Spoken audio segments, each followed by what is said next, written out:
kita sanggup berhadapan dalam mahkamah. Dan ketika kita mencabar dia, dia tolak. Oleh kerana hari ni dia cabar kita, kita tak tolak.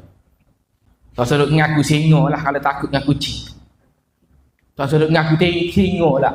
Ambo ni kacil je. Tapi dalam sejarah kita cerita rakyat dulu, kacil ni boyo kalah. Boyo kalah. Rimah kalah. Singa sama telur.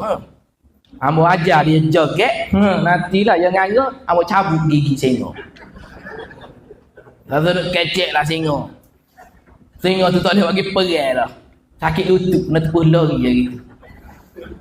Lawan Mak Husin ni, kita tengok lah. Kalau mu kalah, aku jadi MB bola. Masa tu, mu masuk dia copong, tadak kau boleh Kelantan. Okay. Nak buat, tak ngopah dengan buat. Jadi itu saja daripada saya.